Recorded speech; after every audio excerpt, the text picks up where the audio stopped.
ರಿಟ್ಗಳು. ವಿಧಿ 32ರಲ್ಲೂ ಬರ್ತದೆ, ಪ್ಲಸ್ ವಿಧಿ 226ರಲ್ಲೂ ಬರ್ತದೆ. ರೈಟ್, ಎರಡರಲ್ಲೂ ಕೂಡ ಬರ್ತದೆ. ಇದನ್ನ ಇಂಗ್ಲಿಷ್ ನಲ್ಲಿ ಏನಂತ ಕರಿತೀವಿ? ಪ್ರೆರೋಗೇಟಿವ್ ರಿಟ್ಸ್. ಸೊ 5 ರಿಟ್ಗಳು ಕಂಡು ಬರ್ತವೆ ಅಂತ ಹೇಳಿದೀವಿ. 5 ರಿಟ್ಗಳು ಕಂಡು ಬರ್ತವೆ. ಮೊದಲನೇ ರಿಟ್ ಯಾವುದು?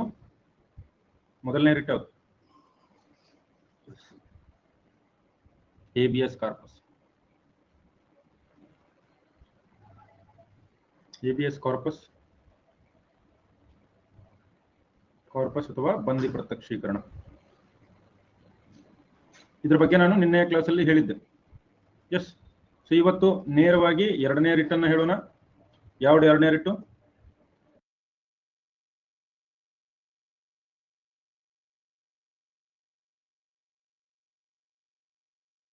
ಎರಡನೇ ರಿಟ್ ಯಾವುದು?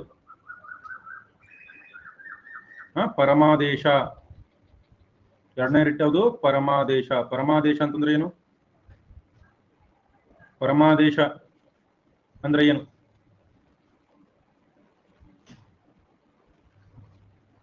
ಏನು? ನಾವು ಆದೇಶಿಸುತ್ತೇವೆ.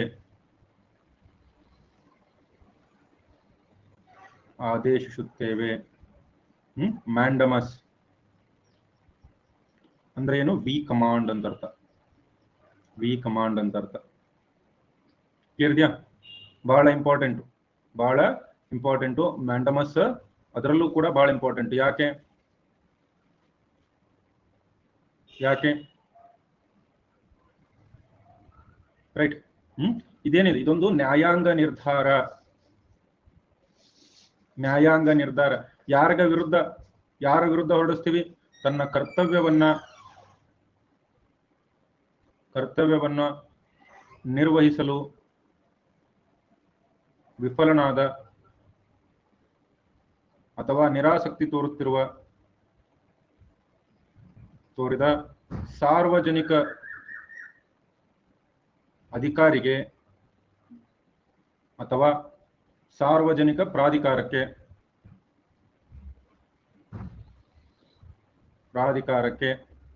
ರೈಟ್. ಸುಪ್ರೀಂ ಕೋರ್ಟು ಅಥವಾ ಹೈಕೋರ್ಟ್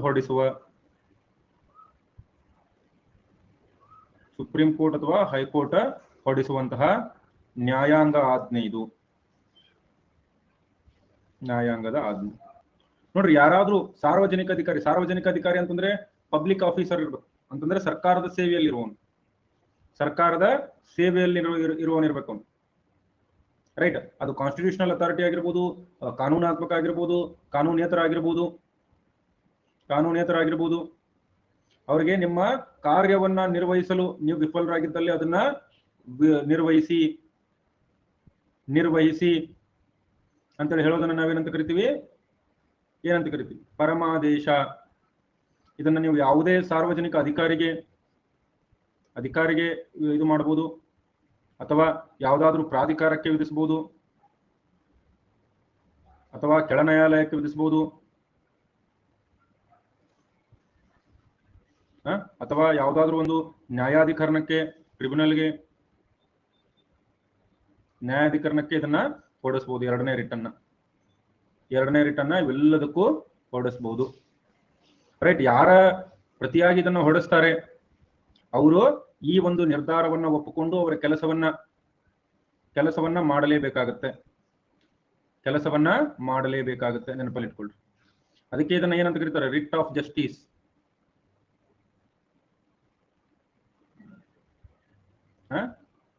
ನ್ಯಾಯದ ರಿಟ್ ಅಂತ ಕರೀತಾರೆ. ಇದನ್ನ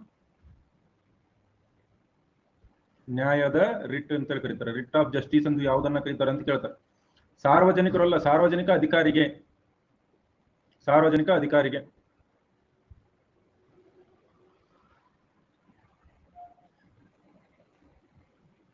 ಓಕೆ.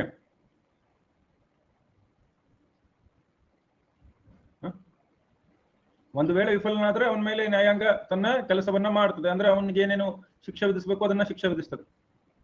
ಈಗ ಒಂದು ಕೆಲಸ ಇದೆ, ಅದನ್ನ ಮಾಡು ಅಂತ ಹೇಳ್ಬೋದು. ಒಂದು ಕೆಲಸ ಇದೆ, ಅದು ನಿನ್ನ ಅಧಿಕಾರ ವ್ಯಾಪ್ತಿಯಲ್ಲಿಲ್ಲ, ಅದನ್ನ ಮಾಡಬೇಡ ಅಂತ ಹೇಳ್ಬೋದಾ? ಒಂದು ಕೆಲಸ ಇದೆ, ಅದನ್ನ ಮಾಡಬೇಡ.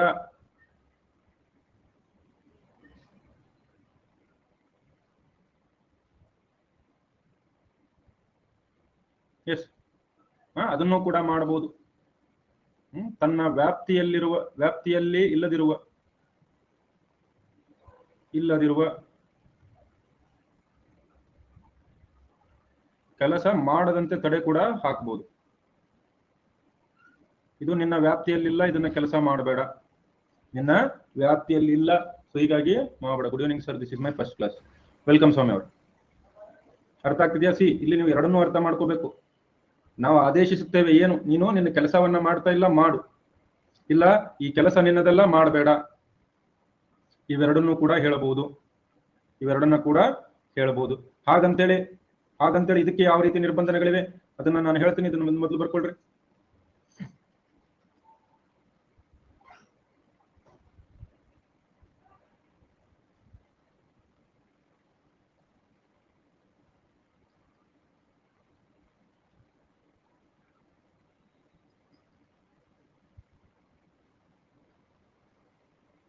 ನಂದು ಫಸ್ಟ್ ಕ್ಲಾಸು, ಗಪ್ಪರ್ ಎಲ್ಲರೂ ಬರ್ಕೊಳ್ರಿ ಗಪ್ಪ.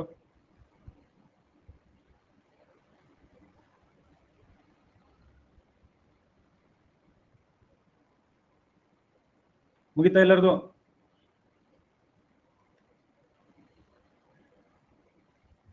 ಮುಗಿತಾ? ಅದನ್ನೇ ಹೇಳ್ತೀನಿ ರವಿಕಿನರ್, ಇದನ್ನ ಮುಗಿಸ್ಕೊಳ್ರಿ, ಸ್ಲೈಡ್ ಮುಗಿಸ್ರಿ, ಹೇಳ್ತೀನಿ ನಾನು ನೆಕ್ಸ್ಟ್.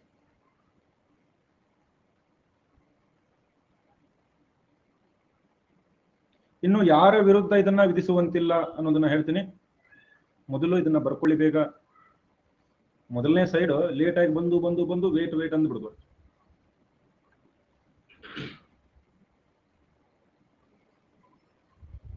ಡನ್ನ ಎಲ್ಲರದು? ಒಂದನೇದು ಇದಕ್ಕಿರ್ತಕ್ಕಂತಹ ನಿಬಂಧನೆಗಳು ಏನೇನಿದೆ? ಒಂದು, ಖಾಸಗಿ ವ್ಯಕ್ತಿ ಅಥವಾ ಸಂಸ್ಥೆಯ ವಿರುದ್ಧ ಈ ರಿಟ್ ಹೊರಡಿಸುವಂತಿಲ್ಲ.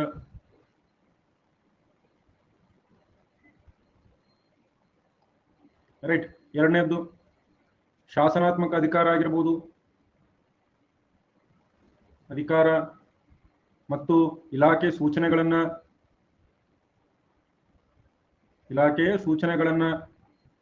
ಅನುಷ್ಠಾನಗೊಳಿಸಲಿಕ್ಕೆ ಹೊರಡಿಸುವಂತಿಲ್ಲ.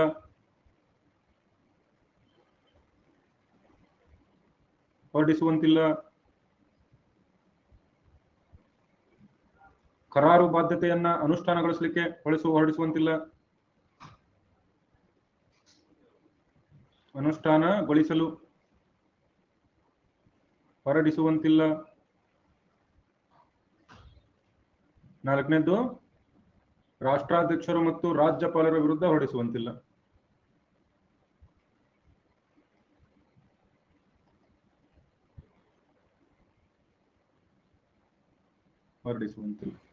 ಸೊ ಇಲ್ಲಿ ಬೇಸಿಕ್ ಇದೆ. ಒಂದು, ರಾಷ್ಟ್ರಾಧ್ಯಕ್ಷರು ಮತ್ತು ರಾಜ್ಯಪಾಲರ ಕರ್ತವ್ಯವನ್ನ ನೀವು ಪ್ರಶ್ನಿಸುವಂತಿಲ್ಲ. ನಾನು ನಿಮ್ಗೆ ಆಲ್ರೆಡಿ ಹೇಳಿದ್ದೀನಿ. ವಿಧಿ 14 ಹೇಳುವಾಗ ರಾಷ್ಟ್ರಾಧ್ಯಕ್ಷರು ಮತ್ತು ರಾಜ್ಯಪಾಲರಿಗೆ ಯಾವುದೇ ಒಂದು ರೀತಿಯ ನ್ಯಾಯಾಂಗದ ಆಜ್ಞೆಯಿಂದ ಅವರಿಗೆ ಏನಿರುತ್ತೆ? ಇಮ್ಯುನಿಟಿ ಇರುತ್ತೆ. ಸೊ ಹೀಗಾಗಿ ಅದು ಹೋಯ್ತು. ಕರಾರು ಬಾಧ್ಯತೆಯನ್ನ ಅನುಷ್ಠಾನಗೊಳಿಸಂತೆ ಹೊರಡಿಸುವಂತಿಲ್ಲ ಅಂತಂದ್ರೆ ನಾವೇನೋ ಒಂದು ಅಗ್ರಿಮೆಂಟ್ ಮಾಡ್ಕೊಂಡಿರ್ತೀವಿ, ಆ ಅಗ್ರಿಮೆಂಟ್ ಅನ್ನ ಪಾಲಿಸುವಂತೆ ಹೊರಡಿಸುವಂತಿಲ್ಲ. ಶಾಸನಾತ್ಮಕ ಅಧಿಕಾರ ಅಥವಾ ಯಾವುದಾದ್ರೂ ಲೆಜಿಸ್ಲೇಟಿವ್ ಪವರ್ ಅಥವಾ ಡಿಪಾರ್ಟ್ಮೆಂಟಲ್ ನೋಟಿಸ್ ಅನ್ನ ಅನುಷ್ಠಾನಗೊಳಿಸುವಂತೆ ಹೊರಡಿಸುವಂತಿಲ್ಲ. ಖಾಸಗಿ ವ್ಯಕ್ತಿ ಅಥವಾ ಸಂಸ್ಥೆ ವಿರುದ್ಧ ಈ ರೀತಿ ಹೊರಡಿಸುವಂತಿಲ್ಲ. ಇಲ್ಲಿ ನೆನಪಲ್ಲಿಟ್ಟುಕೊಳ್ರಿ, ರೈಟ್, ನೆನಪಲ್ಲಿಟ್ಕೊಳ್ರಿ, ಇದು ಸರ್ಕಾರಿ ಅಧಿಕಾರಿಗಳು ಅಥವಾ ಪ್ರಾಧಿಕಾರಗಳು ಅವರ ಕರ್ತವ್ಯವನ್ನ ನಿರ್ವಹಿಸಲು ವಿಫಲರಾದ್ರೆ, ಈಗ ನಾನು IAS ಆಫೀಸರ್ ಇದ್ದೀನಿ, IAS ಆಫೀಸರ್ ಕರ್ತವ್ಯ ಏನು? ರೈಟ್, ಆ ಕರ್ತವ್ಯ, ಈಗ ಉದಾಹರಣೆ, ನಾನು ಹಿಂದುಳಿದ ವರ್ಗಗಳ ಅಧಿಕಾರಿ ಇದ್ದೀನಿ, ಹಿಂದುಳಿದ ವರ್ಗದವರಿಗೆ ಸ್ಕಾಲರ್ಶಿಪ್ ಕೊಡಬೇಕು, ಅಥವಾ ನಾನು ಕಂದಾಯ ಇಲಾಖೆಯ ಅಧಿಕಾರಿ ಇದ್ದೀನಿ, ನಾನು ವೃದ್ಧರಿಗೆ ಪಿಂಚಣಿ ಕೊಡಬೇಕು. ಇಂತಹ ಸಂದರ್ಭದಲ್ಲಿ ನನ್ನ ಕರ್ತವ್ಯ ಏನಿದೆ, ಮೂಲಭೂತ ಕರ್ತವ್ಯ ಏನಿದೆ ಆ ಇಲಾಖೆಯ ಅಧಿಕಾರಿಯಾಗಿ, ಅದನ್ನ ನಿರ್ವಹಿಸಲು ವಿಫಲರಾದ್ರೆ ಮಾತ್ರ ಇದನ್ನ ಹಾಕ್ಬೋದು. ಯಾವುದಾದ್ರೂ ಒಂದು ಸೂಚನೆಯನ್ನ ಫಾಲೋ ಮಾಡಲಿಲ್ಲ ಇವರು, ಅಥವಾ ಯಾವುದೇ ಒಂದು ಕರಾರು ಬಾಧ್ಯತೆಯನ್ನ ಅನುಷ್ಠಾನ ಮಾಡಲಿಲ್ಲ ಅಂತೇಳಿ ನೀವು ಹಾಕ್ಲಿಕ್ಕೆ ಬರೋದಿಲ್ಲ. Yes, right. ನೋಡ್ರಿ, ಮತ್ತೆ ಇದರ ಬದಲಾಗಿ ಬೇರೆ ಯಾವ್ದಾದ್ರು ಆಯ್ಕೆ ಇದ್ರೆ ಕೋರ್ಟ್ ಇದನ್ನ ಕೊಡಲ್ಲ ಅಂತ ಹೇಳ್ಬೋದು. ಕರಾರು ಬಾಧ್ಯತೆನಪ್ಪ, ಕರಾರು ಬಾಧ್ಯತೆ, ರೈಟ್, ಅಗ್ರಿಮೆಂಟ್ಸ್ ಮಾಡ್ಕೊಂತಾರಲ್ಲ ಅದು.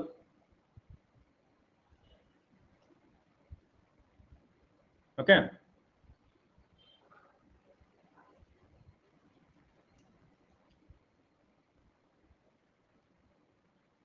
ರಿಟ್ ಯಾಕೆ ಹಾಕ್ಬೇಕು? ಈಗ ನಂದೇನೋ ಒಂದಿದೆಯಪ್ಪ, ಒಂದು ಕರ್ತವ್ಯ ಇದೆ ಒಂದು ಅಧಿಕಾರಿದು. ಈ ಕ್ಯಾಬಿನೆಟ್ ಸೆಕ್ರೆಟರಿ ಇರ್ತಾನೆ, ಕ್ಯಾಬಿನೆಟ್ ಸೆಕ್ರೆಟರಿ ಏನಿರ್ತದೆ, ಶಿಕ್ಷಣ ಇಲಾಖೆಗೆ ಇಷ್ಟು ದುಡ್ಡು ಕೊಡಬೇಕು, ಮಂಜೂರಾಗಿರ್ತದೆ, ಅವ್ನು ಕೊಟ್ಟಿರೋದಿಲ್ಲ.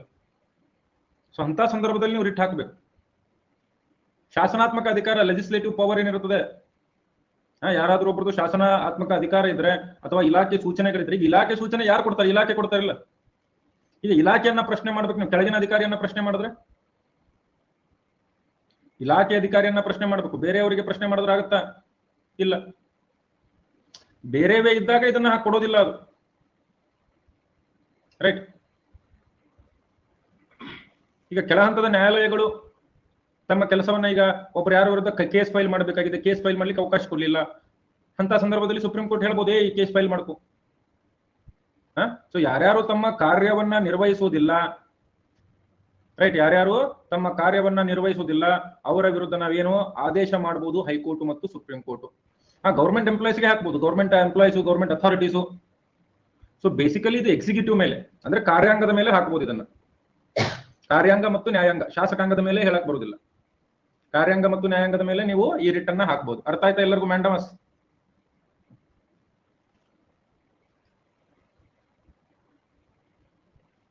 ಓಕೆ.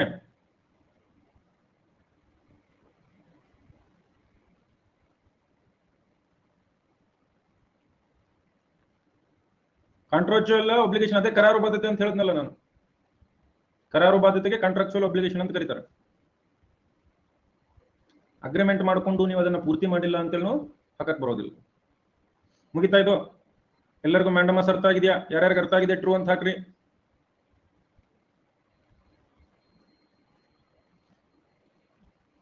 ಯಾರಿಗೆ ಅರ್ಥ ಆಗಿಲ್ಲ ಅವ್ರು ಕೈ ಎತ್ತಬೇಕು, ಕಂಪಲ್ಸರಿ, ನೆನಪಿರ್ಲಿ.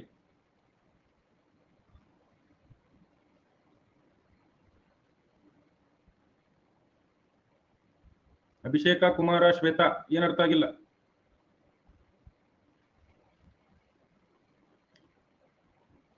ಆ ಟೈಮಲ್ಲೂ ನೀವು ರಿಟ್ ಹಾಕ್ಬೋದು. FIR ಮಾಡಿಲ್ಲ ಅಂದ್ರೆ ನೀವು ರಿಟ್ ಹಾಕ್ಬೋದು. ಆದ್ರೆ ಡೈರೆಕ್ಟ್ ಒಂದು ಇನ್ಸ್ಟ್ರಕ್ಷನ್ ಕೊಡ್ಬೋದು. ಮ್ಯಾಂಡಮಸ್ ಅಂತಂದ್ರೆ ಸ್ವಲ್ಪ ದೊಡ್ಡ ಅಧಿಕಾರಿಗಳಿಗೆ ಕೊಡ್ತಾರೆ, ಯೂಶುವಲಿ ದೊಡ್ಡ ಅಧಿಕಾರಿಗಳಿಗೆ ಕೊಡ್ತಾರೆ. ಶ್ವೇತಾ, ಏನ್ ಅರ್ಥ ಆಗಿಲ್ಲಮ್ಮ?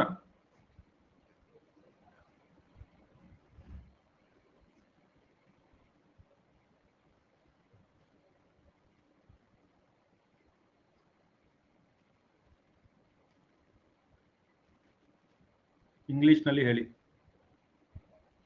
Mandamus is a judicial order issued to a subordinate court or an officer of the government or a corporation or a other institution commanding the performance of a certain acts or duties.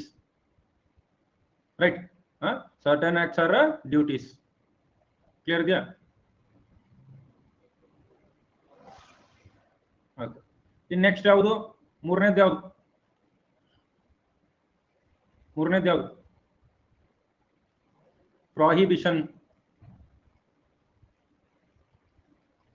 Agreement, ಇಬ್ರು agreement ಮಾಡ್ಕೊಂಡಿರ್ತೀವಿ, ನಾನು ನೀನು, ಅದು time limit ಇರುತ್ತೆ, ಈಗ ಮಾಡು ಅಂತೇಳಿ ಹೋಗ್ಬಿಡ್ತಾರೆ. ಅದಕ್ಕೆ ಅಗ್ರಿಮೆಂಟ್ ಅಥವಾ ಕಾಂಟ್ರಾಕ್ಚುಯಲ್ ಅಬ್ಲಿಗೇಷನ್ ಅವಕ್ಕೆಲ್ಲ ಮಾಡಕ್ ಬರೋದಿಲ್ಲ.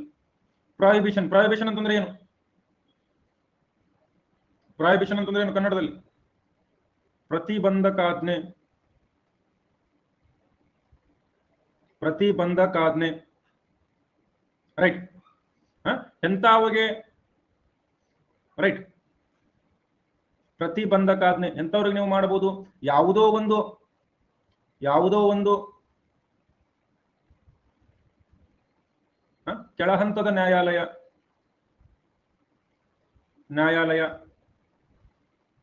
ತನ್ನ ಕಾರ್ಯವ್ಯಾಪ್ತಿಯನ್ನ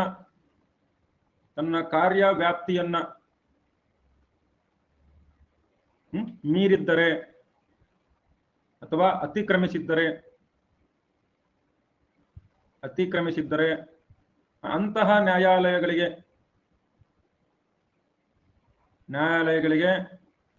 ಕಾರ್ಯವ್ಯಾಪ್ತಿ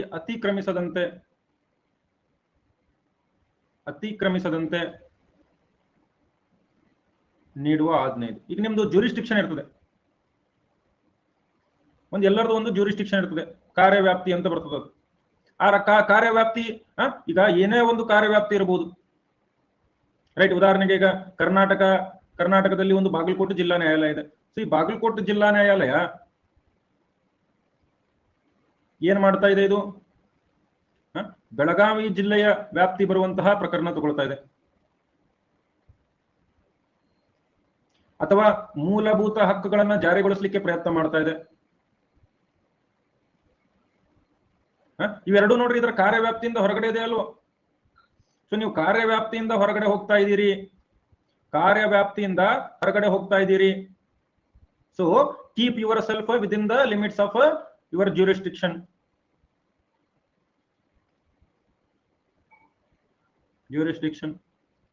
ನಿಮ್ಮ ಕಾರ್ಯವ್ಯಾಪ್ತಿಯನ್ನ ಮೀರಬೇಡಿ.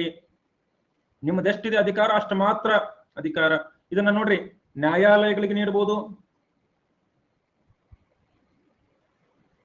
ಎರಡನೇದು ನ್ಯಾಯಾಧಿಕರಣಗಳಿಗೆ ನೋಡಬಹುದು. ಮೂರನೇದು ಅರೆ ನ್ಯಾಯಾಂಗ ಪ್ರಾಧಿಕಾರಗಳಿಗೆ ಹೊರಡಿಸಬಹುದು. ಕ್ವಾಶಿ ಜುಡಿಷಿಯಲ್ ಅಂತ ಕರಿತೀವಿ. ಅರೆ ನ್ಯಾಯಾಂಗ ಪ್ರಾಧಿಕಾರ ಅಂತಂದ್ರೆ ಅದರಲ್ಲಿ ತನಿಖೆ ಮಾಡುವ ಹಕ್ಕಿರ್ತದೆ, ಬಂಧನ ಮಾಡುವ ಹಕ್ಕಿರೋದಿಲ್ಲ. ಸೊ ಅರ್ಧರ್ಧ ಇವಕ್ಕೆಲ್ಲದಕ್ಕೂ ನೀವು ಏನ್ ಹೇಳ್ಬೋದು? ನಿಮ್ದು ಕೆಲಸ ಅಲ್ಲಪ್ಪ, ಅದು ಹೋಗಬೇಡ. ರೈಟ್. ಅಥವಾ ನೋಡ್ರಿ ಯಾವಾಗಾದ್ರೂ ಸ್ವಾಭಾವಿಕ ನ್ಯಾಯದ ತತ್ವ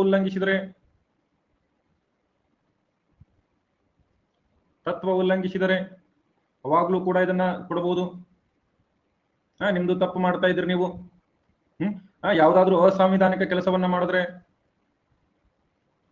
ಅಸಾಂವಿಧಾನಿಕವಾಗಿ ನಡ್ಕೊಂಡ್ರೆ, ಅಥವಾ ಮೂಲಭೂತ ಹಕ್ಕುಗಳ ವೈಲೇಷನ್ ಮಾಡಿದ್ರೆ, ಇವೆಲ್ಲವನ್ನ ಮಾಡಿದ್ರೆ ನಾವೇನ್ ಹೊರಡಿಸಬಹುದು? ಪ್ರತಿಬಂಧಕಾಜ್ಞೆ.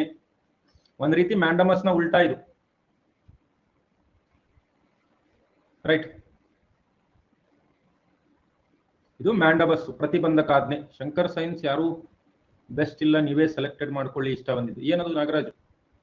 ಅರ್ಥ ಆಯ್ತಾ ಎಲ್ಲರಿಗೂ? ಪ್ರತಿಬಂಧಕಾಜ್ಞೆ ಅಂತಂದ್ರೆ ಒಂದ್ ಯಾವ್ದೋ ಕೆಳ ನ್ಯಾಯಾಲಯ ಅದರ ಅಧಿಕಾರಿ ವ್ಯಾಪ್ತಿಯನ್ನ ಮೀರ್ತಾ ಇದ್ರೆ, ಅದು ಅಸಾಂವಿಧಾನಿಕ ಕೆಲಸಗಳನ್ನ ಮಾಡ್ತಾ ಇದ್ರೆ, ಮೂಲಭೂತ ಹಕ್ಕುಗಳ ಉಲ್ಲಂಘನೆ ಮಾಡ್ತಾ ಇದ್ರೆ, ಅಥವಾ ಸ್ವಾಭಾವಿಕ ನ್ಯಾಚುರಲ್ ಜಸ್ಟಿಸ್ ಅಂತ ಬರ್ತದೆ, ಸ್ವಾಭಾವಿಕ ನ್ಯಾಯದ ತತ್ವಗಳನ್ನ ಉಲ್ಲಂಘನೆ ಮಾಡಿದ್ರೆ, ಈ ತಪ್ಪು ಮಾಡ್ತಾ ಇದೀಯಾ, ಮಾಡಬೇಡ, ಮಾಡಿದ್ರೆ ಗೊತ್ತಲ್ಲ,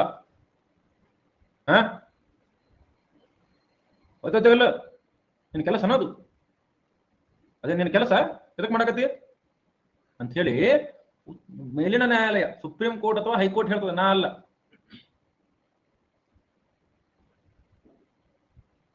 ಸುಪ್ರೀಂ ಕೋರ್ಟ್ ಹೈಕೋರ್ಟ್ ಹೇಳ್ತದೆ, ನಾ ಯಾಕೆ ಹೇಳಿ? ಇದು ಕೇವಲ ನೋಡ್ರಿ ನ್ಯಾಯಾಂಗಕ್ಕೆ. ಇದನ್ನ ಆಡಳಿತಾಧಿಕಾರಿಗಳಿಗೆ, ಖಾಸಗಿ ವ್ಯಕ್ತಿ, ಸಂಸ್ಥೆ, ಆಡಳಿತಾಧಿಕಾರಿಗಳಿಗೆ, ಖಾಸಗಿ ವ್ಯಕ್ತಿ ಅಥವಾ ಸಂಸ್ಥೆಗಳಿಗೆ ಹೊರಡಿಸುವಂತಿಲ್ಲ.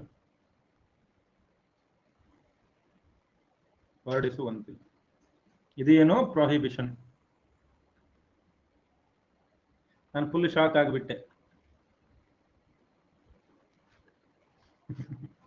ಎದಕ್ಕೆ ಶಾಕ್ ಆಗುದು? ಶಾಕ್ ಯಾಕೆ? ವಿರೂಪನ ನೋಡಲಿ, ಇವರೇ ಸೈನ್ಸ್ ಹೇಳ್ತಾರೆ ನೆಕ್ಸ್ಟ್ ಅಂತ.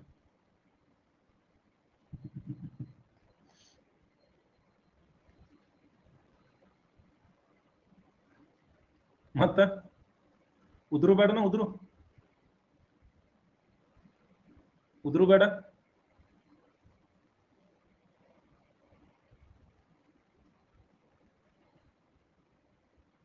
ನೋಡಲ್ಲ ಶಿವರಾಜ್ ಪಲ್ಯದೊಂದು.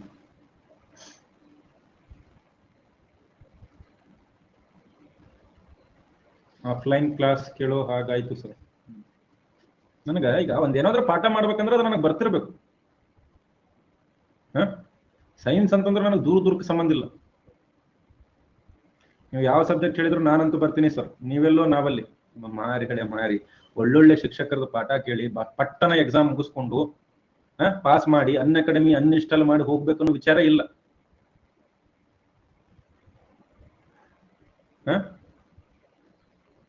ಪಟ್ಟನ ಮುಗಿಸಿ ಹೋಗ್ಬಿಡ್ಬೇಕು. Thank you Vinayak. ನಾವು ಹೋದ್ರೆ ನಿಮ್ಮ ಕ್ಲಾಸ್ ನೀವು ಪಾಸ್ ಆದ್ರೆ ಅಂತ ತಿಳ್ಕೊರಿ, ನೀವೇ 10 ಮಂದಿನ ಕಳಿಸ್ತೀರಿ. ಒಬ್ಬರು ಪಾಸ್ ಆದ್ರೆ 10 ಜನ ನೀವೇ ಕಳಿಸ್ತೀರಿ ಕ್ಲಾಸಿಗೆ, ಸಾಕು.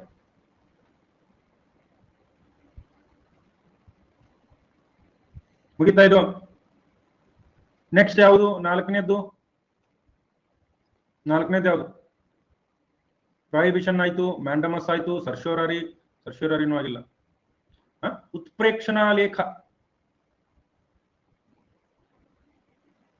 ಉತ್ಪ್ರೇಕ್ಷಣಾ ಲೇಖ ಅಂದ್ರೆ ಏನು? ಉತ್ಪ್ರೇಕ್ಷಣಾ ಲೇಖ ಅಂತಂದ್ರೆ ಏನು?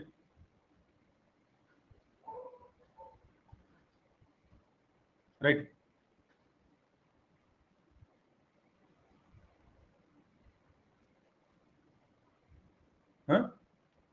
ಸರ್ಶ್ಯೋರಾರಿ ಅಥವಾ ಕೋವಾರಂಟನ್.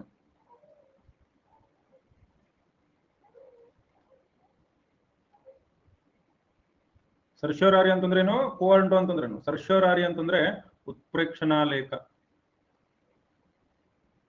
ಸರ್ಶ್ಯೋರಾರಿ ಏನಿದು? ಏನಿದು? ಒಂದು ಕೆಳ ಹಂತದ ನ್ಯಾಯಾಲಯ ಇರ್ತದೆ. ರೈಟ್. ಕೆಳ ಹಂತದ ನ್ಯಾಯಾಲಯ, ಕೆಳ ಹಂತದ ನ್ಯಾಯಾಲಯ ಇರ್ತದೆ ಅಥವಾ ನ್ಯಾಯಾಧಿಕರಣ ಇರ್ತದೆ. ನ್ಯಾಯಾಧಿಕರಣ ಇರ್ತದೆ. ಈ ನ್ಯಾಯಾಧಿಕರಣಗಳು ಏನ್ ಮಾಡ್ತವೆ? ತಮ್ಮ ವ್ಯಾಪ್ತಿ ಮೀರಿದಾಗ ಅಥವಾ ಅದರ ವ್ಯಾಪ್ತಿ ಹೊರಗಿರುವ ಏನು ಅಧಿಕಾರ ಚಲಾಯಿಸಿದಾಗ ಅಥವಾ ದೋಷಪೂರಿತವಾಗಿರ್ತಕ್ಕಂತಹ ಆಜ್ಞೆ ಹೊರಡಿಸಿದಾಗ, ರೈಟ್, ಅಥವಾ ಸ್ವಾಭಾವಿಕ ನ್ಯಾಯ ಉಲ್ಲಂಘನೆ ಮಾಡಿದ್ರೆ, ಇವೆಲ್ಲ ಮಾಡಿದಾಗ ಹಿಂದೆ ಏನಿತ್ತು? ಪ್ರಾಹಿಬಿಷನ್ ನಲ್ಲಿ ಅದು ನಿನ್ನ ಕೆಲಸ ಅಲ್ಲ, ಮಾಡಬೇಡ ಅಂತ ಹೇಳ್ತಿದ್ವಿ. ರೈಟ್, ಮಾಡಬೇಡ ಅಂತ ಹೇಳ್ತಿದ್ವಿ. ಇದ್ರದ್ದು 235 ಅಂತ ಕೂಡ ಕರಿತೀವಿ. ಆದ್ರೆ ಇಲ್ಲೇನಾಗುತ್ತೆ? ಮೇಲಿನ ನ್ಯಾಯಾಲಯ ಏನ್ ಮಾಡುತ್ತೆ? ಸುಪ್ರೀಂ ಕೋರ್ಟು ಅಥವಾ ಹೈಕೋರ್ಟ್ ಏನ್ ಮಾಡ್ತವೆ? ಈ ಪ್ರಕರಣವನ್ನ ವರ್ಗಾಯಿಸಿಬಿಡು, ಪ್ರಕರಣವನ್ನ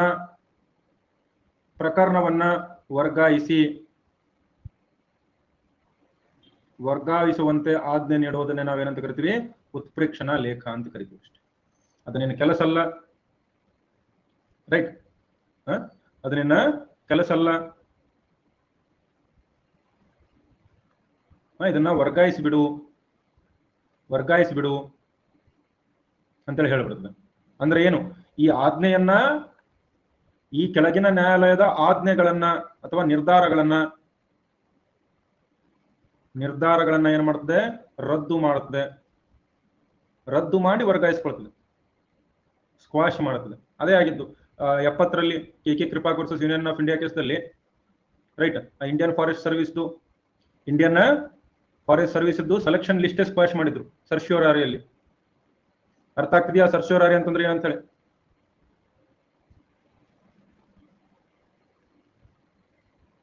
ಇದನ್ನು ಕೂಡ ನೋಡ್ರಿ, ಖಾಸಗಿ ವ್ಯಕ್ತಿ, ಸಂಸ್ಥೆ, ಆಡಳಿತ ಸಂಸ್ಥೆಗಳು, ಆಡಳಿತ ಶಾಸನೀಯ ಅಧಿಕಾರಿಗಳು ಇವೆಲ್ಲದ ವಿರುದ್ಧ ಹೊರಡಿಸುವಂತಿಲ್ಲ. ಕೇವಲ ಕೆಳ ನ್ಯಾಯಾಲಯ, ನ್ಯಾಯಾಧಿಕರಣಗಳು, ಅರೆ ನ್ಯಾಯಾಂಗ ಇವಷ್ಟೇ. ಓಕೆ, ಬರ್ಕೊಂಡ್ರೆ ಎಲ್ಲರೂ ಉತ್ಪ್ರೇಕ್ಷಣಾ ಲೇಖವನ್ನ ಉತ್ಪ್ರೇಕ್ಷೆ ಮಾಡದೆ ಬರ್ಕೊಳ್ರಿ.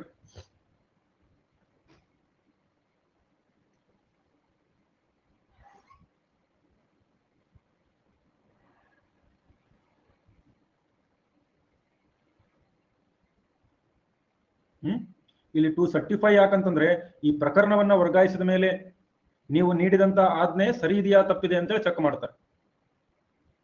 ಈಗ ಎಕೆ ಕೃಪಾಕ್ ಕೇಸ್ ಎಕ್ಸಾಂಪಲ್ ಹೇಳ್ತೀನಿ ನೋಡ್ರಿ. ಎಕೆ ಕೃಪಾಕ್ ಕೇಸ್ ನಡೆಯಿತು versus I think it was union of India, 1970ರ ಪ್ರಕರಣ. ಇಲ್ಲೇನಾಗಿತ್ತು? ಒಬ್ಬ ಸೆಲೆಕ್ಷನ್ ಲಿಸ್ಟ್ ಅಲ್ಲಿ ಒಬ್ಬ ವಿದ್ಯಾರ್ಥಿ ಏನಾಗಿತ್ತು ಅಂತಂದ್ರೆ, ಅವನು ಇಂಟರ್ವ್ಯೂ ಬೋರ್ಡ್ ಸೆಲೆಕ್ಷನ್ ಕಮಿಟಿ ಸದಸ್ಯನೇ ಆಯ್ಕೆ ಆಗ್ಬಿಟ್ಟಿದ್ದ. ಸೆಲೆಕ್ಷನ್ ಕಮಿಟಿ ಸದಸ್ಯನೇ IFS ಗೆ ಸೆಲೆಕ್ಟ್ ಮಾಡಿಬಿಟ್ಟಿದ್ರು, IFS ಅಧಿಕಾರಿಯಾಗಿ. ಕೆಳ ಹಂತದ ನ್ಯಾಯಾಲಯ ಏನ್ ಮಾಡಿತ್ತು? ಇದನ್ನ ಓಕೆ ಅಂತೇಳಿ ಅಂದಿತ್ತು, ಏನ್ ಸಮಸ್ಯೆ ಇಲ್ಲ. ರೈಟ್. ಅವಾಗಿದ್ದು ಸುಪ್ರೀಂ ಕೋರ್ಟಿಗೆ ಬಂತು. ಸುಪ್ರೀಂ ಕೋರ್ಟ್ ಈ ಲಿಸ್ಟ್ ಅನ್ನ ರದ್ದತಿ ಮಾಡಿ ಪ್ರಕರಣವನ್ನ ನಮ್ಗೆ ವರ್ಗಾಯಿಸ್ರಿ ಅಂತ ಹೇಳ್ತು. ಈ ಲಿಸ್ಟ್ ಅನ್ನ ರದ್ದತಿ ಮಾಡಿ ಈ ಪ್ರಕರಣವನ್ನ ನಮಗ್ ವರ್ಗಾಯಿಸ್ರಿ, ಇದು ನಿಮ್ಮ ಅಧಿಕಾರ ವ್ಯಾಪ್ತಿಯಲ್ಲಿಲ್ಲ, ನೀವು ಸ್ವಾಭಾವಿಕ ನ್ಯಾಯದ ಉಲ್ಲಂಘನೆ ನೀಡಿದಿರಿ, ದೋಷಪೂರಿತ ಆಜ್ಞೆಯನ್ನ ನೀಡಿದಿರಿ ಅಂತ ಹೇಳಿ ಆ ಆಜ್ಞೆಯನ್ನ ರದ್ದು ಮಾಡೋದಷ್ಟೇ ಅಲ್ಲ, ಆ ಎಲ್ಲಾ ತನಿಖೆಯ ಸಂಪೂರ್ಣ ತನಿಖೆಯ ಇದನ್ನ ವರ್ಗಾಯಿಸಿಕೊಂಡು ಅವರು ಚೆಕ್ ಮಾಡ್ತಾರೆ ಲಿಗಾಲಿಟಿ.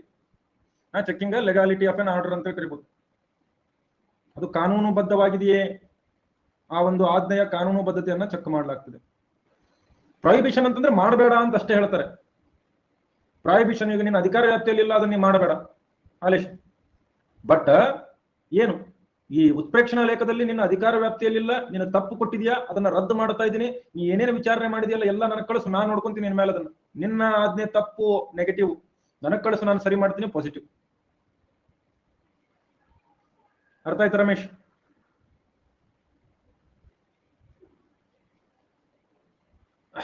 ಕೆಳ ಹಂತದ ನ್ಯಾಯಾಲಯ, ನ್ಯಾಯಾಧಿಕರಣ, ಅರೆ ನ್ಯಾಯಾಂಗ ನಿರ್ಧಾರಗಳು ತಮ್ಮ ವ್ಯಾಪ್ತಿಯನ್ನ ಮೀರಿದಾಗ ಅಥವಾ ವ್ಯಾಪ್ತಿ ಹೊರಗಿರುವ ಅಧಿಕಾರವನ್ನು ಚಲಾಯಿಸಿದಾಗ, ದೋಷಪೂರಿತ ಆಜ್ಞೆ ಹೊರಡಿಸಿದಾಗ, ಸ್ವಾಭಾವಿಕ ನ್ಯಾಯದ ಉಲ್ಲಂಘನೆ ಮಾಡಿದಾಗ ಅವುಗಳ ಆಜ್ಞೆ ಅಥವಾ ನಿರ್ಧಾರಗಳನ್ನು ರದ್ದು ಮಾಡಿ ಆ ಪ್ರಕರಣವನ್ನ ವರ್ಗಾಯಿಸುವಂತೆ ಸುಪ್ರೀಂ ಕೋರ್ಟ್ ಅಥವಾ ಹೈಕೋರ್ಟ್ ಆಜ್ಞೆ ನೀಡುವುದನ್ನೇ ಏನಂತ ಕರಿತೀವಿ? ಉತ್ಪ್ರೇಕ್ಷಣಾ ಲೇಖ, ಸರ್ಶೋರಾರಿ. ರೈಟ್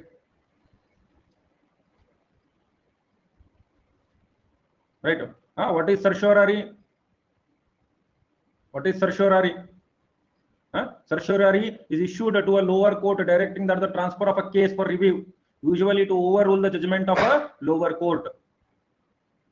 Okay, ಅವರ ನಿರ್ಧಾರವನ್ನು ಬದಲಿಸಲಿಕ್ಕೆ ಈ ಒಂದು ಕೊಡ್ತಾರೆ. ಸರ್ ಎಷ್ಟಾದ್ರೂ ನೆನಪ ಹಾರುತ್ತೇನೆ ಇರ್ತದ, ಏನು ಮಾಡಬೇಕ ಎಲ್ಲಾನು ನೆನಪಲ್ಲಿ ಇಟ್ಕೋಬೇಕು ಸರ್, ಪ್ಲೀಸ್ ಹೇಳಿ. ಕಾಳಮ್ಮ ಮೊನ್ನೆ ಹೇಳಿದ್ದೆ, ಯಾರಿಗೂ ಹೇಳಿದ್ದೆ, ಯಾರಿಗೆ ಹೇಳಿದ್ದೆ ಮೊನ್ನೆ? ಯಾರಿಗೆ ಹೇಳಿದ್ದೆ? ಬದಾಮ್, ಕಚ್ಚಾ ಬದಾಮ್. ಇನ್ನು ಐದನೇದು ಯಾವುದು? ಐದನೇದು ಯಾವುದು? ಕೋವಾರಂಟು. ಕೋವಾರಂಟು ಕೋವಾರಂಟು ಅಂತಂದ್ರೆ ಏನು? ಸಾರ್ವಜನಿಕ ಹುದ್ದೆ,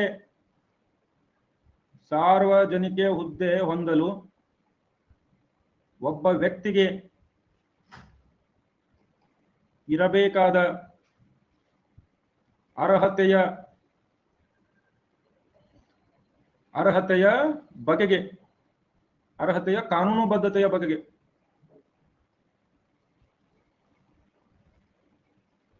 ಬಗೆಗೆ ವಿಚಾರಣೆ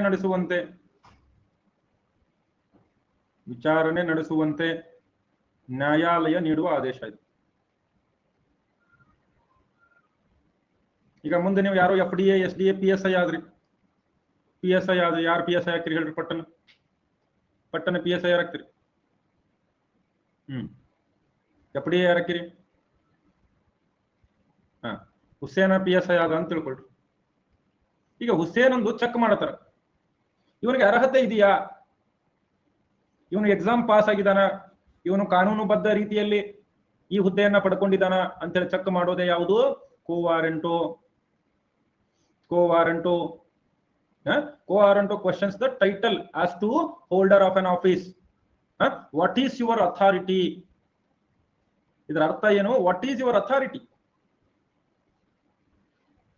ಈ ಹುದ್ದೆಯ ಮೇಲೆ ನಿನ್ನ ಹಕ್ಕೇನು? ಈ ಹುದ್ದೆಯ ಮೇಲೆ ನಿನ್ನ ಹಕ್ಕೇನು? ರೈಟ್, ನಿನ್ನ ಹಕ್ಕೇನು? ನಿನ್ನ ಹೌದೋ ಅಲ್ವೋ? ರೈಟ್, ನಿನ್ನ ಹೌದೋ ಅಲ್ವೋ? ರೈಟ್. ನೋಡ್ರಿ, ಎಲ್ಲಾ ಹುದ್ದೆಗಳ ಬಗ್ಗೆ ನೀವು ಇಲ್ಲಿ ಹಾಕಕ್ ಬರಲ್ಲ. ಒಂದನೇದು, ಆ ಹುದ್ದೆ ಸಾಂವಿಧಾನಿಕ ಹುದ್ದೆ ಆಗಿರಬೇಕು ಅಥವಾ ಕಾನೂನಿನ ಮೂಲಕ ರಚನೆ ಆಗಿರಬೇಕು. ರೈಟ್, ಕಾನೂನಿನ ಮೂಲಕ ರಚನೆ ಆಗಿರ್ಬೇಕು. ಎರಡನೇದ್ದು, ರೈಟ್, ಆ ಒಂದು ಹುದ್ದೆ ಏನಾಗಿರ್ಬೇಕು? ಹುದ್ದೆ ಪ್ರಾಮುಖ್ಯತೆಯನ್ನ ಹೊಂದಿರಬೇಕು. ಪ್ರಾಮುಖ್ಯತೆ ಹೊಂದಿರಬೇಕು. ಸುಮ್ಮನೆ ಪ್ಯೂನ್ ಹುದ್ದೆ ಯಾಕೆ ಹಿಡ್ಕೊಂಡಿರಿ ಹಂಗೆಲ್ಲ ಕೇಳುವಂಗಿಲ್ಲ. Right, clear? ಆಮೇಲೆ ಮೂರನೇದ್ದು, ಆ ಹುದ್ದೆಗೆ ಅವನು ಅನರ್ಹ ಅಂತ ಹೇಳಿ, ಅನರ್ಹ ಎಂದು ಎಲ್ಲಿರಬೇಕು ಉಲ್ಲೇಖ? ಸಂವಿಧಾನ ಅಥವಾ ಉಲ್ಲೇಖದಲ್ಲಿ, ಸಂವಿಧಾನ ಅಥವಾ ಕಾನೂನಿನಲ್ಲಿ ಉಲ್ಲೇಖ ಇರಬೇಕು. PSI ಅಂದ್ರೆ ಬಹಳ ಸಣ್ಣದ, ಯಾವುದೋ ಒಂದು ಇದು ತಿಳ್ಕೊಳ್ರಿ. ಈಗ state human right commission, national human right commission, ಚುನಾವಣಾ ಆಯೋಗದ ಅಧ್ಯಕ್ಷರು, UPSC ಅಧ್ಯಕ್ಷರು, ಇಂಥದ್ರೊಳಗೆ ಇಂಥವು ಹಾಕ್ತಾರೆ ಜಾಸ್ತಿ. ಇಲ್ಲಿ ಪ್ಯೂನ್ ಆಗ್ಯಾನ, ಅದಾಗ್ಯಾನ, ಇದು ಆಗ್ಯಾನ, ಇವೆಲ್ಲ ಕ್ಯಾಟ್ ಅಲ್ಲೇ ಹಾಕ್ಬೋದು. ಸರಿ, KAT ಒಳಗೆ ಕರ್ನಾಟಕ ಅಡ್ಮಿನಿಸ್ಟ್ರೇಟಿವ್ ಟ್ರಿಬ್ಯುನಲ್. ಸೊ ದೊಡ್ಡ ದೊಡ್ಡ ಹುದ್ದೆಗಳಿಗೆ ಅಂತ ಅಷ್ಟೇ ಯೂಸ್ ಮಾಡೋದು ಇದನ್ನ. ಐತಿ ಅಂತೇಳಿ ಸುಮ್ಮ ಹೋಗಕ್ ಬರಂಗಿಲ್ಲ, ಐತ್ ಅಂತೇಳಿ ಸುಮ್ಮ ಹೋಗಬಾರ್ದು. ಕ್ಲಿಯರ್ ಇದೆಯಾ?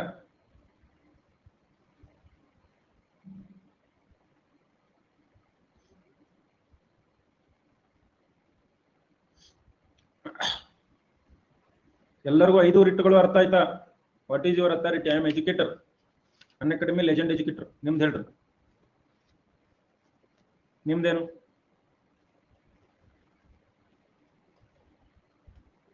Unacademy student. Hello sir, good afternoon sir. ಹೇಳಿ Sunil. Sir good evening sir. Good evening. Good evening Sunil. Good evening sir, ಈಗ ಹಿಂದೆಗಡೆ ಹೇಳಿದ್ರಲ್ಲ ಸರ್, ಪ್ರೊಹಿಬಿಷನ್, ಪ್ರತಿಬಂಧಕಾಜ್ಞೆ.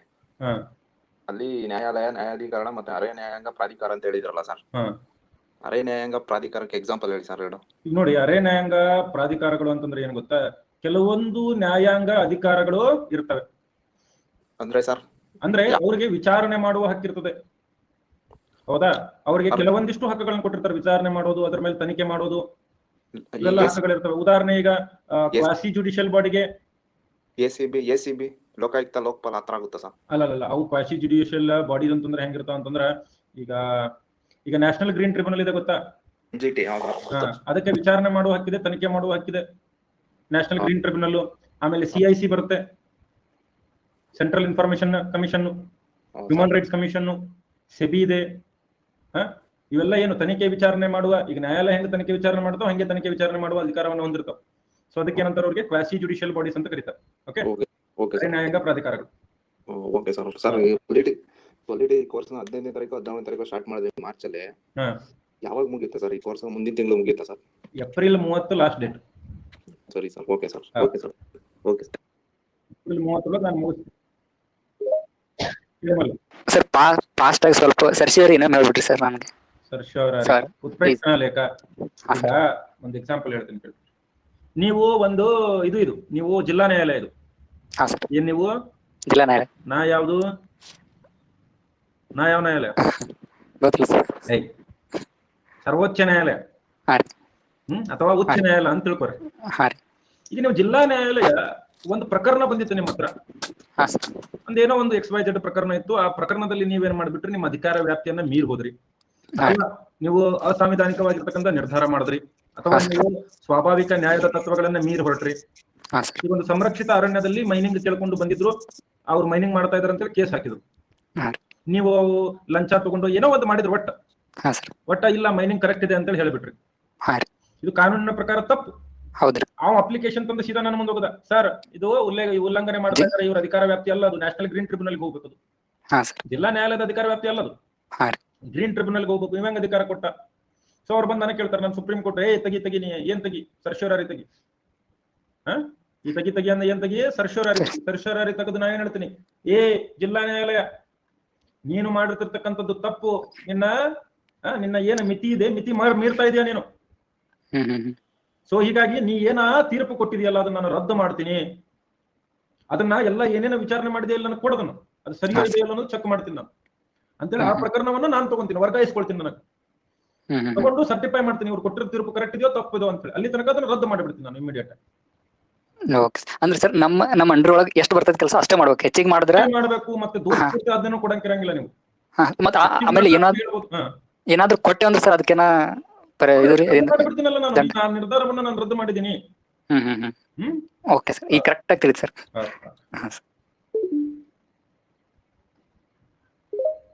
ಹೇಳ್ರಿ ಸರ್. ನಮಸ್ತೆ ಸರ್. ನಮಸ್ತೆ ಸರ್. ತಹಸೀಲ್ದಾರ್ ಮತ್ತು ದಂಡಾಧಿಕಾರಿಗಳಂತ ಬರ್ತಾರೆ ಸರ್, ಅವ್ರದ್ದು ಯಾವ ಅರೆ ನ್ಯಾಯಾಂಗದಲ್ಲಿ ಬರ್ತಾರೆ, ನ್ಯಾಯಾಂಗ ವ್ಯವಸ್ಥೆ ಬರ್ತಾರೆ ಸರ್? ಅವರು ಯಾರು? ಅವ್ರ ಆಡಳಿತದಲ್ಲಿ ಬರ್ತಾರಪ್ಪ. ಇಲ್ಲ ಸರ್, ಅವರು ತಹಸೀಲ್ದಾರರು ಮತ್ತು ದಂಡಾಧಿಕಾರಿಗಳಂತ ಬರ್ದಿರ್ತಾರಲ್ಲ ಸರ್, ಯಾಕಂದ್ರೆ ಒಂದು ಕೇಸ್ ಇತ್ತು ಸರ್ ಅಲ್ಲಿ. ಅವರು ಪ್ರಕರಣಗಳನ್ನ ಅವ್ರು ಬಗೆಹರಿಸಬಹುದು, ಕಂದಾಯಕ್ಕೆ ಸಂಬಂಧಪಟ್ಟ. ಇಲ್ಲ, ಲ್ಯಾಂಡ್ ಆಯ್ತು ಸರ್, ಅದು ಲ್ಯಾಂಡ್ ಕಡೆಯಿಂದ ಒಂದು ಅಥಾರಿಟಿ ಕಂದಾಯ ವಿಭಾಗನೇ ಬರುತ್ತೆ. ಹೌದಾ? ಅದು ಅರೆ ನ್ಯಾಯಾಂಗದಲ್ಲಿ ಬರಲ್ವಾ ಸರ್ ಅವರು? ಅರೆ ನ್ಯಾಯಾಂಗ ಬರಲ್ಲ, ಆಡಳಿತದಲ್ಲಿ ಬರ್ತಾರೆ. Okay sir, thank you sir.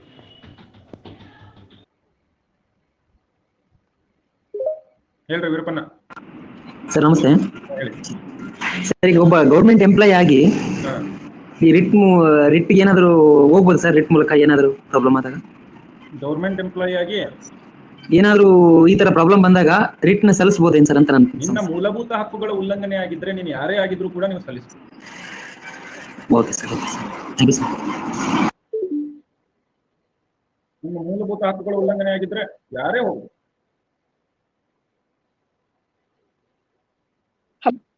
ಹೇಳಿ Vijayalakshmi. Good evening sir. Good evening sir, ನೀವು ಕೋ ವಾರೆಂಟ್ ಅಲ್ಲಿ ಇವಾಗ ಒಬ್ಬ ವ್ಯಕ್ತಿ ಅಂದ್ರೆ ಹುಸೇನ್ ಅವರು ಅವ್ರ ಅದಕ್ಕ ಜಾಬಿಗೆ ಯೋಗ್ಯತೆ ಇರಲ್ಲ, ಅವರ ಜಾಬ್ ತಗೊಂಡ್ರು ಅಂದ್ರೆ ಅವ್ರ ವಿರುದ್ಧ ನಾವು ಹೋಗೋರಿಟ್ಟೆ ಕೋ ವಾರೆಂಟ್ ಏನು ಸರ್? ಓಕೆ ಸರ್, ಅಷ್ಟೇ simple class.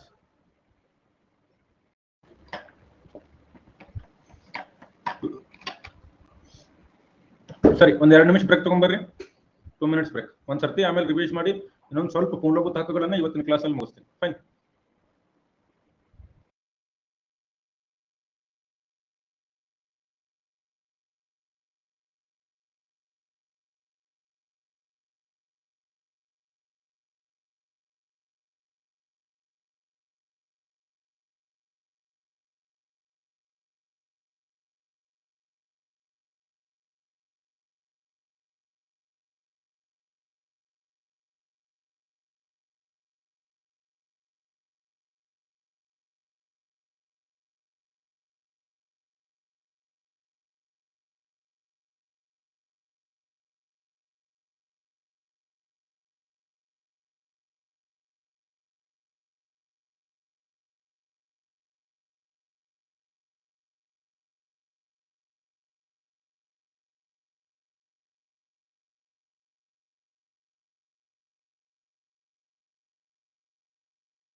Yes, welcome back everyone.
Right, poll ಮುಖಾಂತರ ಉತ್ತರವನ್ನ ಕೊಡ್ರಿ.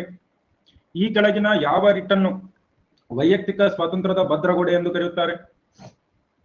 ವೈಯಕ್ತಿಕ ಸ್ವಾತಂತ್ರ್ಯದ ಭದ್ರಗೋಡೆ ಅಥವಾ ಭದ್ರಕೋಟೆ ಅಂತ ಕರೀತಾರೆ. Very good. ಈ ಕೆಳಗಿನ ಯಾವ ರಿಟ್ ಮೂಲಕ ಒಬ್ಬ ವ್ಯಕ್ತಿಯನ್ನ ನ್ಯಾಯಾಲಯದಲ್ಲಿ ಹಾಜರುಪಡಿಸುವಂತೆ ನಾವು ಕೇಳಬಹುದು?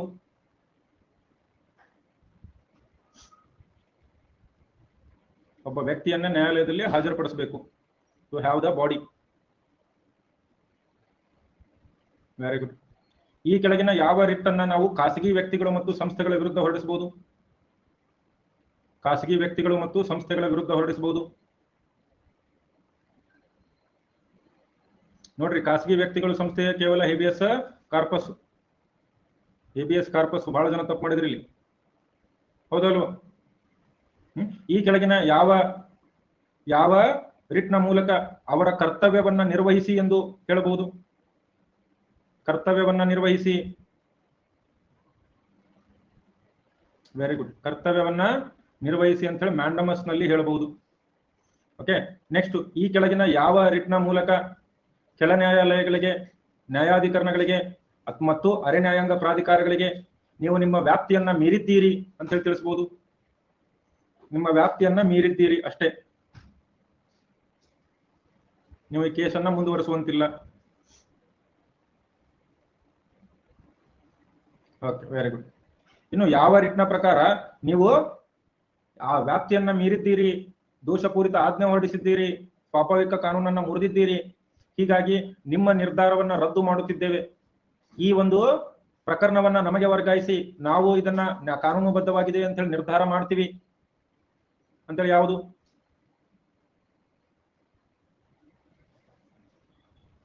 Very good. ಒಂದು ನಿರ್ಧಾರದ ಕಾನೂನುಬದ್ಧತೆಯನ್ನ ಚೆಕ್ ಮಾಡೋದು ಯಾವುದು? ಸರ್ಶ್ಯೋರರಿ. ರೈಟ್. ಒಬ್ಬ ಸಾರ್ವಜನಿಕ ಅಧಿಕಾರಿಯ ಅರ್ಹತೆಯನ್ನ ಯಾವ ರಿಟ್ ಮೂಲಕ ನಾವು ಪರೀಕ್ಷಿಸಬಹುದು? ಅಧಿಕಾರವನ್ನ ಯಾವ ರಿಟ್ ಮೂಲಕ ನಾವು ಪರೀಕ್ಷಿಸಬಹುದು? Very good. ಯಾವುದು? ಕೋ ವಾರಂಟೋ ರಿಟ್ನ ಮೂಲಕ ನಾವು ಪರೀಕ್ಷಿಸಬಹುದು. ಎಕ್ಸಲೆಂಟ್. ಇನ್ನು ಈ ರಿಟ್ನ ವ್ಯಾಪ್ತಿ ಯಾರಿಗೆ ಜಾಸ್ತಿ ಇರ್ತದೆ? ರಿಟ್ನ ವ್ಯಾಪ್ತಿ ಯಾರಿಗೆ ಜಾಸ್ತಿ ಇರ್ತದೆ? ಸುಪ್ರೀಂ ಕೋರ್ಟ್ಗ, ಹೈಕೋರ್ಟ್ಗ? ರಿಟ್ನ ವ್ಯಾಪ್ತಿ A supreme court, B high court, C ಸಂದರ್ಭಾನುಸಾರ, ಡಿ ಶಿವರಾಜ್ ಸರ್ಗೆ.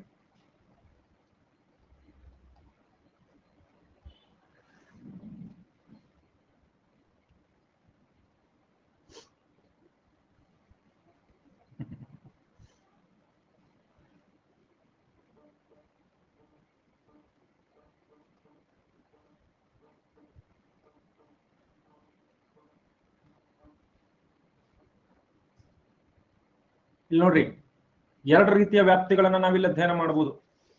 ಎರಡು ರೀತಿಯ ವ್ಯಾಪ್ತಿಯನ್ನು ನಾವಿಲ್ಲಿ ಅಧ್ಯಯನ ಮಾಡೋದು. ಓಕೆ, ರಿಟ್ನ ನ್ಯಾಯಾಂಗ ವ್ಯಾಪ್ತಿ. ನೋಡ್ರಿ, ಸುಪ್ರೀಂ ಕೋರ್ಟ್ ವಿಧಿ 32ರ ಅಡಿಯಲ್ಲಿ ಕೇವಲ ಮೂಲಭೂತ ಹಕ್ಕು ಜಾರಿಗೊಳಿಸಲು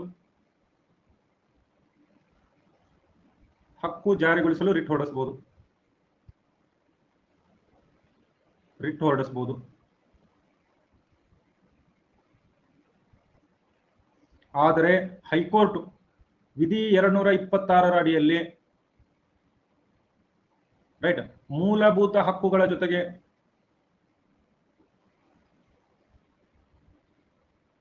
ಇತರೆ ಹಕ್ಕುಗಳನ್ನ ಜಾರಿಗೊಳಿಸಲು ಹೊರಡಿಸಬಹುದು. ಸೊ ಯಾರು ಜಾಸ್ತಿ ಆಯ್ತು ಇಲ್ಲಿ? ನ್ಯಾಯಾಂಗ ವ್ಯಾಪ್ತಿ.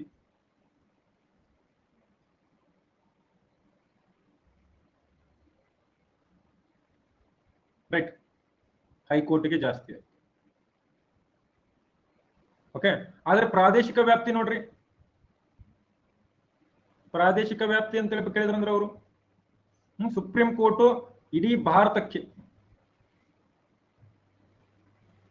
ರೈಟ್, ಹೈಕೋರ್ಟ್ ಕೇವಲ ಒಂದು ರಾಜ್ಯಕ್ಕೆ ಅಥವಾ ಅದರ ಅಡಿಯಲ್ಲಿನ ರಾಜ್ಯಗಳಿಗೆ. ಸೊ ಪ್ರಾದೇಶಿಕ ವ್ಯಾಪ್ತಿ, ಅದಕ್ಕೆ ಸಂದರ್ಭಾನುಸಾರ ರಾಜ್ಯಗಳಿಗೆ. ಸೊ ಪ್ರಾದೇಶಿಕ ಯಾವ್ದು ಜಾಸ್ತಿ? ಸುಪ್ರೀಂ ಕೋರ್ಟ್ ಜಾಸ್ತಿ. ಇನ್ನು ಯಾವ ಕೋರ್ಟು ರಿಟ್ ಹೊಡಿಸಲು ನಿರಾಕರಿಸಬಹುದು? ಸೇಮ್ ಇವ 4 ಆಪ್ಷನ್. ಯಾವ ಕೋರ್ಟು ರಿಟ್ ಹೊರಡಿಸಲು ನಿರಾಕರಣೆ ಮಾಡಬಹುದು? Very good. ಹೈಕೋರ್ಟು ರಿಟ್ ಹೊರಡಿಸಲು ನಿರಾಕರಣೆ ಮಾಡಬಹುದು. ಸುಪ್ರೀಂ ಕೋರ್ಟ್ ಕಡ್ಡಾಯವಾಗಿ ರಿಟ್ ಹೊರಡಿಸಲೇಬೇಕಾಗುತ್ತೆ, ಯಾಕಂದ್ರೆ ಅದಕ್ಕೆ ಆಪ್ಷನ್ ಇಲ್ಲ. ಆದ್ರೆ ಹೈಕೋರ್ಟ್ ವಿವೇಚನಾಧಿಕಾರ, ಡಿಸ್ಕ್ರಿಷನರಿ ಪವರ್ಸ್ ಅನ್ನು ಹೊಂದಿದೆ. ಸೊ ಅವರು ಯೋಚನೆ ಮಾಡಿ ಅವ್ರು ಹೊರಡಿಸಬೇಕಂದ್ರೆ ಹೊರಡಿಸಬಹುದು, ಇಲ್ಲಾಂದ್ರೆ ಇಲ್ಲ. ಸೊ ಸುಪ್ರೀಂ ಕೋರ್ಟ್ ಯಾವುದೇ ರಿಟ್ ಅನ್ನ ನಿರಾಕರಿಸಲಿಕ್ಕೆ ಆಗೋದಿಲ್ಲ. ಸುಪ್ರೀಂ ಕೋರ್ಟ್ ಮೂಲಭೂತ ಹಕ್ಕುಗಳನ್ನ ಉಲ್ಲಂಘನೆ ಆಗಿದೆ ಅಂತೇಳಿ ಹೋದ್ರಿ ಅಂತಂದ್ರೆ ಹೊರಡಿಸಲೇಬೇಕು. ಬೇರೆ ಏನಾದ್ರೂ ಆಪ್ಷನ್ ಇದೆಯಾ? ಬೇರೆ ಏನಾದ್ರೂ ಆಪ್ಷನ್ ಇದೆಯಾ? ಸುಪ್ರೀಂ ಕೋರ್ಟ್ಗೆ ಇಲ್ಲ, ನಿರಾಕರಿಸುವಂತಿಲ್ಲ. ಸುಪ್ರೀಂ ಕೋರ್ಟ್ ನಿರಾಕರಿಸುವಂತಿಲ್ಲ. ರೈಟ್. ಆದ್ರೆ ಹೈಕೋರ್ಟ್ ನಿರಾಕರಣೆ ಮಾಡಬಹುದು.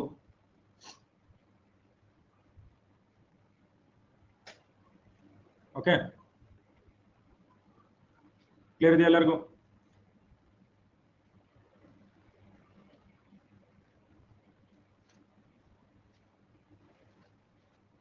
ಯಾರ್ಯಾರಿಗೆ ರಿಟ್ಗಳು ಅರ್ಥ ಆಗಿದೆ ರಿಟ್ ಅಂತ ಬರೀರಿ.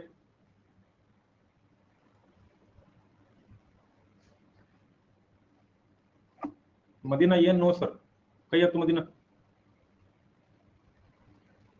ಕೈ ಎತ್ರಿ ಮದಿನ. ಎಸ್ ಹೇಳಿ ಸರ್. ಆಗಲೇ ಸರ್ ಶಿವರಿ ಹೇಳಿದ್ರಲ್ಲ ಸರ್, ಅದ್ರ ಪ್ರೊಹಿಬಿಷನ್ ಅದ ಸೇಮ್ ಅನ್ಸತ್ತಲ್ಲ ಸರ್? ಪ್ರಾಹಿಬಿಷನ್ ನಲ್ಲಿ ನೀವು ತಡೆ ಕೊಡ್ತೀರಿ, ಇದು ನೀವು ಮಾಡಬೇಡ್ರಿ ಅಂತೇಳಿ ಅಷ್ಟೇ. ಸರ್ಶ್ವಾರಿಯಲ್ಲಿ ಏನ್ ಮಾಡ್ತೀರಿ, ಇದು ನಿಮ್ದು ತಪ್ಪಾಗಿದೆ ಅಂತೇಳಿ ಅವ್ರು ಮಾಡಿಬಿಡ್ತೀರಿ. ನೀವು ಅವ್ರ ಆಜ್ಞೆ ರದ್ದು ಮಾಡಿ ಆ ಪ್ರಕರಣವನ್ನ ನೀವೇ ತಗೊಂತೀರಿ. ಒಂದೇನೋ ಕೆಲಸ ಮಾಡ್ತಾ ಇದ್ರಿ ನೀವು, ಏನಾದ್ರು ಜಾಬ್ ಮಾಡ್ತಿದ್ದೀರಾ ನೀವು? ಇಲ್ಲ ಸರ್, ಈಗ ಡಿಗ್ರಿ ಇರ್ತೀರಲ್ಲ, ಮನೆಯಲ್ಲಿ ದಿವಸ ಹಾಲು ತರುವುದು, ನ್ಯೂಸ್ ಪೇಪರ್ ತರುವುದು, ಕೊತ್ತಂಬರಿ ತರುವುದು, ಇವೆ ನಿಮ್ ಕೆಲಸ ಇರ್ತದೆ. ನೀವು ಎಲ್ಲಾ ಬಿಟ್ಟು ಮನೆ ಕಟ್ಟಿ ನಿಂತಿರ್ತದ, ನೀರ್ ಹೊಡ್ಕೊತ ನಿಂತಿರೋದಕ್ಕೆ ಮನೆಗೆ, ಅದು ನಿಮ್ಮ ಅಧಿಕಾರ ವ್ಯಾಪ್ತಿಯಿಂದ ಹೊರಗಿದೆ. ನಿಮ್ ತಂದೆಯವರು ಬಂದು ನೀರ್ ಹೊಡಿಬೇಡ ಅಂತಾರ, ನೀವು ಸುಮ್ಮನೆ ಇದೇನು ಪ್ರಾಹಿಬಿಷನ್ ಇದೆ. ಆಗ ನಿಮ್ಮ ತಂದೆಯವರು ಅದನ್ನ ಬಿಟ್ಟು ನೀರ್ ಹೊಡಿಬೇಡ, ನೀರ್ ಹೊಡೆದ ತಪ್ಪಿದೆ, ಅದನ್ನ ನೀರೆಲ್ಲ ವಾಪಸ್ ಬಳಿ, ಇದು ನನಗ್ ಕೊಡು, ನಾ ಚೆಕ್ ಮಾಡ್ತೀನಿ ಇದನ್ನ, ಅದನ್ನ ನೀರ್ ಹೊಡೆದಿದ್ದು ನಿರ್ಧಾರವನ್ನ ತಪ್ಪು ಅಂತ ಹೇಳಿ ಅದನ್ನ ನಾನು ತನಿಖೆ ಮಾಡೋದು, ಅದೇನಾಗುತ್ತೆ ಸರ್. ಆದ್ರೆ ಪ್ರೊಹಿಬಿಷನ್ ಅದು ತಪ್ಪು ಅಂತ ಹೇಳ್ತಾ ಸರ್, ಅದನ್ನೇ ನೀನ್ ಅದನ್ನ ಪ್ರಕರಣ ಮುಂದುವರಿಸಬೇಡ. ನಿರ್ಧಾರ ನೀಡೋಕ್ಕಿಂತ ಮುಂಚೆ ಆದ್ರೆ ಏನ್ ಮಾಡ್ತೀರಿ ನೀವು? ಪ್ರೊಹಿಬಿಷನ್ ಹೊಡಿಸ್ತೀರಿ. ಈಗ ಒಂದು ಕೇಸ್ ನಡೀತಾ ಇದೆಯಪ್ಪ, ಆ ಕೇಸ್ ನಡೆಯುವಾಗ ನೀವು ಪ್ರೊಹಿಬಿಷನ್ ಹೊಡಿಸಬಹುದು, ಅದನ್ನೇ ಬಂದ ಮೇಲೆ ಸರ್ಶ್ಯೂರ್ ಆಗಿ. ಸರ್ ಈಗ ಅಲ್ಲಿ ನಿಂದ ಇದು ಹೇಳ್ತೈತಲ್ಲ ಸರ್, ನಿಮ್ಮ ಮಾಧ್ಯಮ ಬರಂಗಿಲ್ಲ ಅಂತ ಹೇಳ್ತೈತಲ್ಲ ಸರ್, ಅವಾಗ ಯಾರು ಮಾಡ್ತಾರೆ ಸರ್? ಒಂದು ಕೇಸ್ ನಡೆಸ್ತಾ ಇರ್ತೀರಿ, ಆ ಕೇಸ್ ನಡೆಯುವಾಗ್ಲೇನೆ ಕೋರ್ಟಿಗೆ ಗೊತ್ತಾಯ್ತು ಅಂತಂದ್ರೆ ಅದೇನಾಗುತ್ತೆ? ಪ್ರೊಹಿಬಿಷನ್. ಅದು ನಿನ್ ಕೇಸ್ ಅಲ್ಲಪ್ಪ, ಕೇಸ್ ಮುಟ್ಟಬೇಡ ನೀನು ಅಂತ ಹೇಳ್ತೀವಿ. ಹೌದಾ? ಸಪೋಸ್ ಅದು ನೀವು ಅದೇ ಕೊಟ್ಟು ಬಿಟ್ರೆ ಅಂದ್ರೆ ಅದನ್ನೇ ರದ್ದು ಮಾಡೋದು ಸರ್ಶ್ಯೂರ್ ಆಗಿ. ಸರ್ ಆಗ ಕೇಸ್ ನಡೆಸಬೇಡ ಅಂತ ಹೇಳ್ತಾರಲ್ಲ ಸರ್, ಅವಾಗ ಮತ್ತೆ ಯಾರು ನಡೆಸ್ತಾರೆ ಸರ್? ಅದು ಯಾರಿಗೆ, ಯಾರ ಅಧಿಕಾರ ವ್ಯಕ್ತಿಗೆ? ಓಕೆ ಸರ್, ಓಕೆ, ತಿಳಿಸಿ sir. Thank you sir. Clear ಇದೆಯಾ? ಸುಪ್ರೀಂ ಕೋರ್ಟ್ ಯಾರಾದ್ರೂ ಬಂದು ನನ್ನ ಮೂಲಭೂತ ಹಕ್ಕು ಉಲ್ಲಂಘನೆ ಆಗಿದ್ರೆ ರಿಟ್ ಹೊಡೆಸಲೇಬೇಕು. ಹೈಕೋರ್ಟ್ಗೆ ಹಂಗಿಲ್ಲ, ಅವರು ಹೊಡೆಸಬಹುದು, ಹೊಡೆಸದೇ ಇರಬಹುದು. Hello sir. ಹೇಳಿ ಸರ್,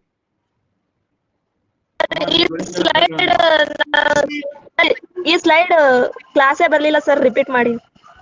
ಕ್ಲಾಸ್ ಯಾಕೆ ಬರಲ್ಲ? ನೀವು ಚಂದ ನೋಡ್ರಿ. ಬಂದಿಲ್ಲ ಸರ್, ನಾ ರಿಫ್ರೆಶ್ ಮಾಡಕ್ ಬ್ಯಾಕ್ ಹೋಗಿದ್ದು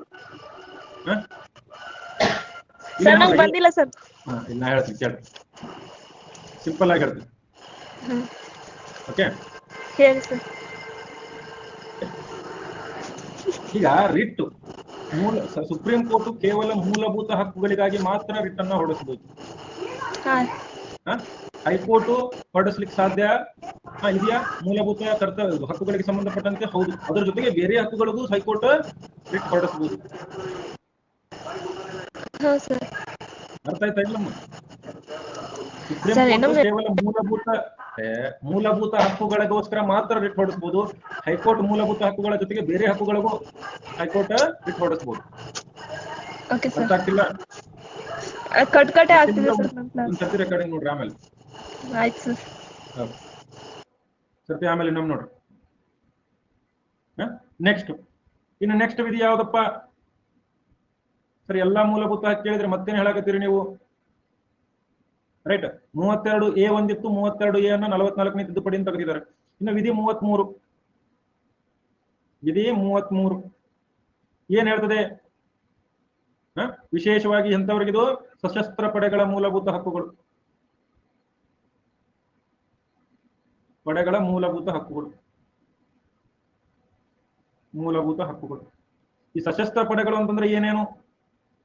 ನಮ್ಮ ಸೈನ್ಯ, ಎರಡನೇದು ಅರೆ ಸೇನಾ ಪಡೆಗಳು, ಅರೆ ಸೇನಾ ಪಡೆಗಳು, ಮೂರನೇದು ಪೊಲೀಸರು,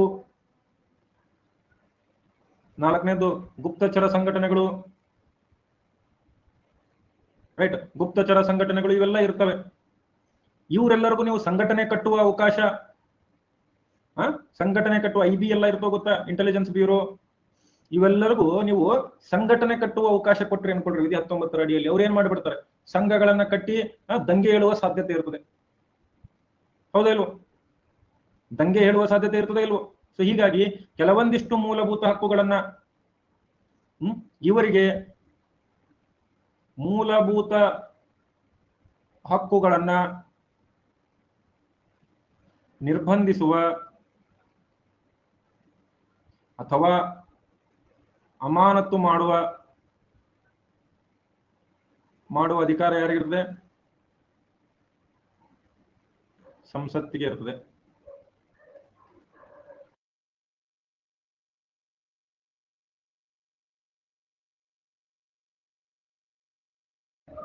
ಕೇಳಿದೆ ಎಲ್ಲರಿಗೂ?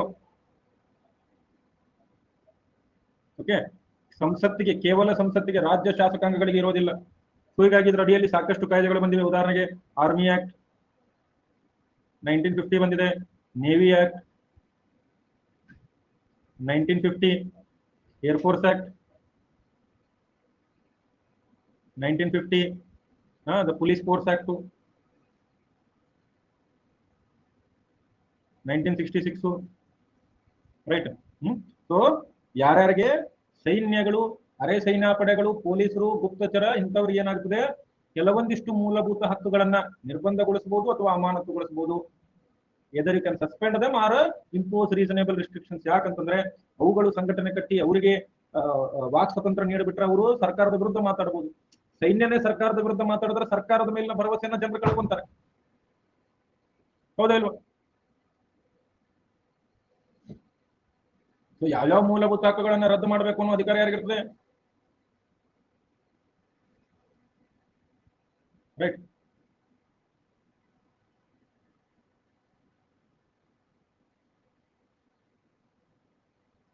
ಎಸ್ ಸರ್, ಯಾರ್ಯಾರಿಗೆ ವಿಧಿ 33 ಅರ್ಥ ಆಗಿದೆ? ವಿಧಿ 33 ಅಂತ ಬರೀರಿ.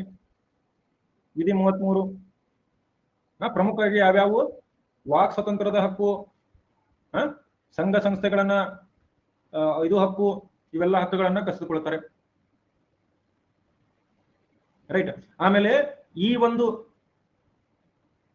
ಒಂದು ಹಕ್ಕುಗಳನ್ನ, ಈ ನಿಬಂಧನೆಗಳನ್ನ ವಿಧಿ 32ರ ವ್ಯಾಪ್ತಿಯ ಹೊರಗಿಡಲಾಗುತ್ತೆ. ಮತ್ತು ಸೈನಿಕರು ಹೋಗಿ ರಿಟ್ ಹಾಕುವಂಗಿಲ್ಲ, ಇವೆಲ್ಲ ಹೊರಗಡೆ. ವಿಧಿ 32ರ ವ್ಯಾಪ್ತಿಯ ಹೊರಗಡೆ. ನೀವು ಹೈಕೋರ್ಟ್ ಮತ್ತು ಸುಪ್ರೀಂ ಕೋರ್ಟ್ ಹೋಗಿ ರಿಟ್ ಹಾಕಕತ್ತೀರ ಅಂದ್ರೆ ಸೈನಿಕರಾಗಿ ಇಲ್ಲ, ಸಾಧ್ಯ ಇಲ್ಲ. ರೈಟ್. ಇದೇ ರೀತಿ ವಿಧಿ 34 ಇದೆ. ವಿಧಿ 34 ಏನ್ ಹೇಳ್ತದೆ? ದೇಶದ ಯಾವುದೇ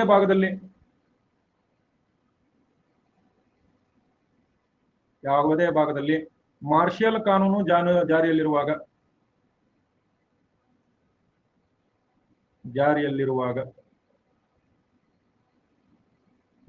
ಏನು ಮೂಲಭೂತ ಹಕ್ಕುಗಳ ಮೇಲೆ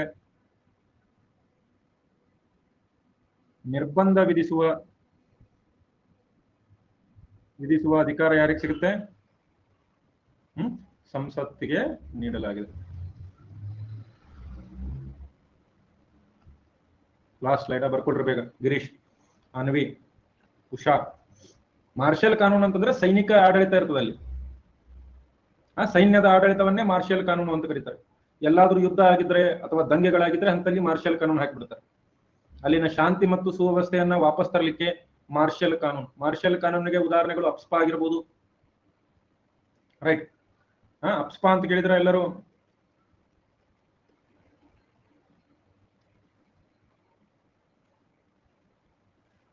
ರೈಟ್.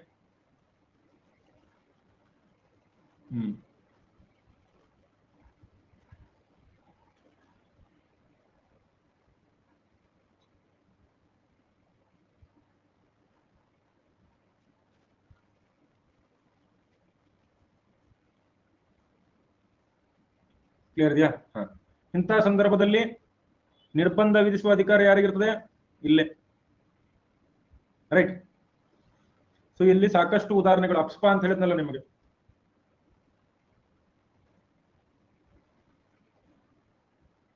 ಅಪ್ಸ್ಪಾ ಬಗ್ಗೆ ಕೇಳಿದ್ರೋ ಇಲ್ವೋ? ಅಪ್ಸ್ಪಾ ಬಗ್ಗೆ ಕೇಳಿದ್ರೋ ಇಲ್ವೋ? ಏನು ಅಪ್ಸ್ಪಾ ಅಂತಂದ್ರೆ? Armed forces special powers act ಅಂತ ಹೇಳಿ.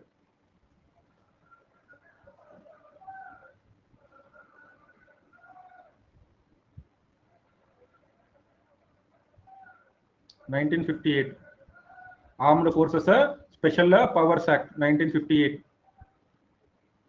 ಓಕೆ, ಬಹಳ ಇಂಪಾರ್ಟೆಂಟ್ ಇದು. ಇತ್ತೀಚೆಗೆ ಇದು ಕರೆಂಟ್ ಅಫೇರ್ಸ್ ಅಲ್ಲಿ ಕೂಡ ಇದೆ. ಇದು ಕರೆಂಟ್ ಅಫೇರ್ಸ್ ಅಲ್ಲೂ ಕೂಡ ಇತ್ತು. ಯಾಕಂದ್ರೆ ಇತ್ತೀಚೆಗೆ ಇದನ್ನ ಎಲ್ಲಿ ಹೇರಿದ್ದಾರೆ?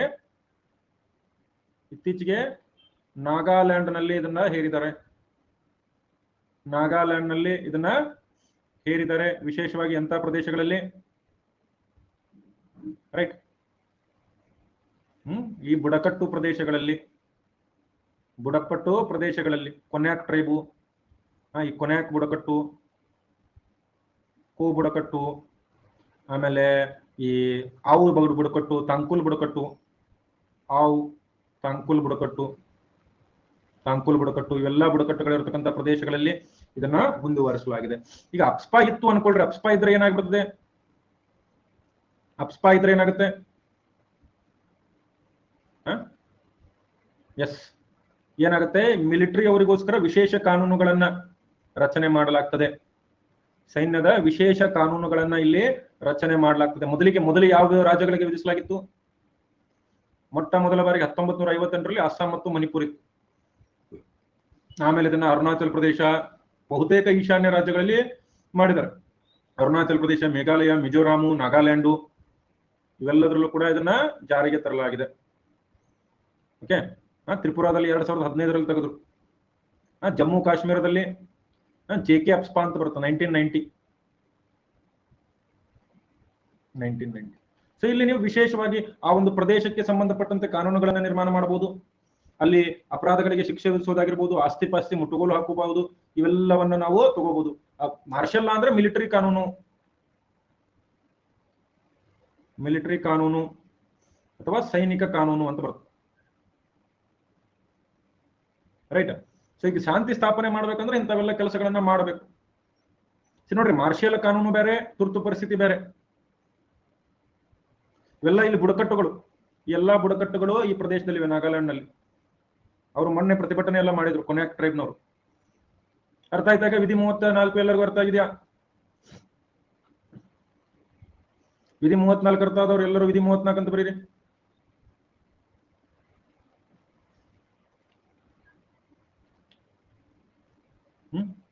ನೋಡ್ರಿ, ಮಾರ್ಷಲ್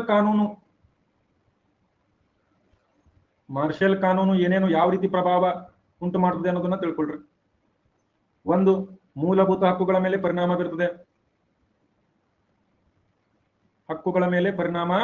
ಬೀರ್ತದೆ. ಕೆಲವೊಂದಿಷ್ಟು ಮೂಲಭೂತ ಹಕ್ಕುಗಳ ಮೇಲೆ ನಾವು ನಿರ್ಬಂಧ ಹೇರಬಹುದು. ರೈಟ್. ಇಂತಹ ಸಂದರ್ಭದಲ್ಲಿ ಸರ್ಕಾರ ಅಂದ್ರೆ ಅಲ್ಲಿನ ಪ್ರಾಂತದ ಸರ್ಕಾರ ಮತ್ತು ನ್ಯಾಯಾಲಯಗಳು ಕಾರ್ಯನಿರ್ವಹಿಸುವಂತಿಲ್ಲ.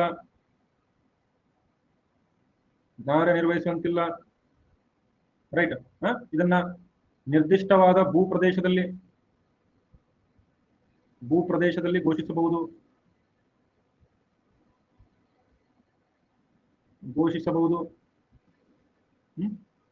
ಮತ್ತೆ ಇದರ ಬಗ್ಗೆ ಸಂವಿಧಾನದಲ್ಲಿ ವಿಶೇಷ ಉಲ್ಲೇಖಗಳಿಲ್ಲ. ವಿಧಿ 34 ಬಿಟ್ಟು ಎಲ್ಲೂ ಇದನ್ನ ಘೋಷಣೆ ಮಾಡಿಲ್ಲ. ಸೊ ಹೀಗಾಗಿ ನಾನು ಅಪ್ಸ್ಪಾ ಅಂತೇಳಿ ನಿಮ್ಗೆ ಒಂದು ಎಕ್ಸಾಂಪಲ್ ಕೊಟ್ಟೆ. ಬಟ್ ಅಪ್ಸ್ಪಾ ಮಾರ್ಷಲ್ ಕಾನೂನು ಹೌದು ಅಲ್ವ ಅಂತೇಳಿ ಸರ್ಕಾರನೇ ಒಪ್ಕೊಳ್ಳೋದಿಲ್ಲ. ಅಪ್ಸ್ಪಾವನ್ನ ಅಪ್ಸ್ಪಾವನ್ನ ಮಿಲಿಟರಿ ಕಾನೂನು ಅಂತೇಳಿ ಸರ್ಕಾರ ಒಪ್ಕೊಳ್ಳೋದೇ ಇಲ್ಲ ಅದನ್ನು. ರೈಟ್. ಅಪ್ಸ್ಪಾ ಪ್ರಕಾರ ಸೈನಿಕರಿಗೆ ಯಾರನ್ನಾದ್ರೂ ನೀವು ಹತ್ಯೆ ಮಾಡುವ ಅಧಿಕಾರ ಸಿಗ್ತದೆ, ಯಾರನ್ನಾದ್ರೂ ಹತ್ಯೆ ಮಾಡುವ ಅಧಿಕಾರ ಸಿಗ್ತದೆ, ಯಾರ ಮನೆ ಆದ್ರೂ ಸರ್ಚ್ ಮಾಡಬಹುದು, ಯಾರ ಮನೆ ಆದ್ರೂ ಸರ್ಚ್ ಮಾಡಬಹುದು. ರೈಟ್. ನಾಗಾಲ್ಯಾಂಡ್ ಅಲ್ಲಿ 1958ರಿಂದನೇ ಜಾರಿ ಇದೆ, ಈಗೂ ಕೂಡ ಮುಂದುವರಿಸ್ಕೊಂಡು ಹೋಗಿದ್ದಾರೆ. ಫಂಡಮೆಂಟಲ್ ರೈಟ್ಸ್ ರದ್ದು ಮಾಡುವುದೇ ವಿಧಿ 34 ಅದನ್ನೇ ಹೇಳಿದ್ನಲ್ಲ. ಸೊ ಇದ್ರ ಬಗ್ಗೆ ಸಂವಿಧಾನದಲ್ಲಿ ಹೆಚ್ಚಿನ ಉಲ್ಲೇಖಗಳಿಲ್ಲ, ಕಾನೂನು ಇರಲ್ಲ ಅಲ್ಲಿ, ಕಾನೂನೆಲ್ಲ ಅಪ್ಲೈ ಆಗಲ್ಲ. ಸರ್ವಾಧಿಕಾರಿಯಲ್ಲಿ ಸೈನಿಕರಂದ್ರೆ ಸೈನಿಕರು ತಮ್ಮ ಮನಸ್ಸು ಇಚ್ಛೆ ಮಾಡಬಹುದು, ಯಾವುದೇ ಕಾನೂನಿನ ಅಡಿಯಲ್ಲಿ ಒಳಗೊಳ್ಳೋದಿಲ್ಲ ಅವರು. ರೈಟ್, ಬರ್ಕೊಳ್ರಿ.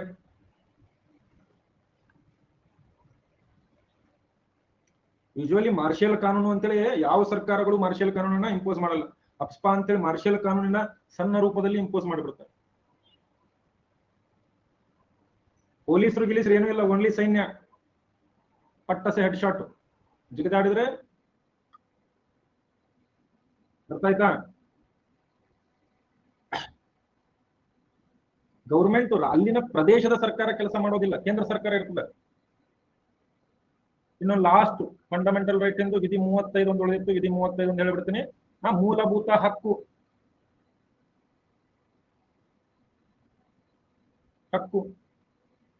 ಜಾರಿಗೊಳಿಸುವುದಕ್ಕೆ ಕಾನೂನುಗಳನ್ನ ಕೇವಲ ಸಂಸತ್ತು ಮಾತ್ರ ರೂಪಿಸಬಹುದು. ಈ ಅಧಿಕಾರ ಯಾರಿಗೂ ಇಲ್ಲ ನೋಡ್ರಿ, ರಾಜ್ಯ ಶಾಸಕಾಂಗಗಳಿಗೂ ಇಲ್ಲ, ಅಥವಾ ಕ್ಯಾಬಿನೆಟ್ಗೂ ಇಲ್ಲ. ಸರ್ ಬೇಗ ಬರ್ಕೊಡ್ರಿ ಭಾಗ್ಯಶ್ರೀ. ರೈಟ್. ಕೇವಲ ಸಂಸತ್ತಿಗೆ ಮಾತ್ರ ಇದೆ. ಸಂಸತ್ತು ಏನು ಬೇಕಾದ್ರೂ ಮಾಡಬಹುದು, ಸಂಸತ್ತು ಏನು ಬೇಕಾದ್ರೂ ಮಾಡಬಹುದು. ಕ್ಲಿಯರ್ ಇದೆಯಾ?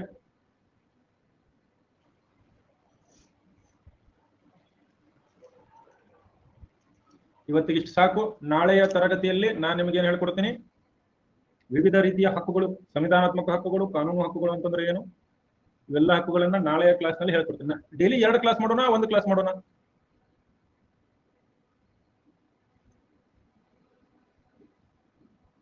ಒಂದ 2?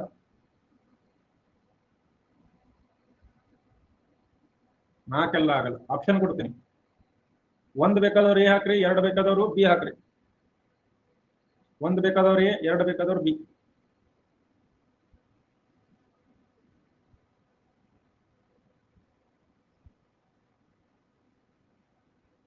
ಎಲ್ಲರೂ ಕೋಲ್ ಹಾಕ್ರಿ.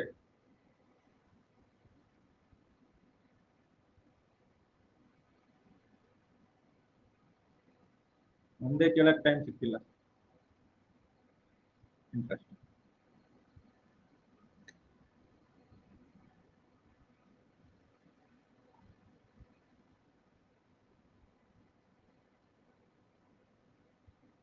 ಒಂದೇ ಮಾಡೋಣ. ಕ್ಲಾಸ್ ಮುಗಿತು.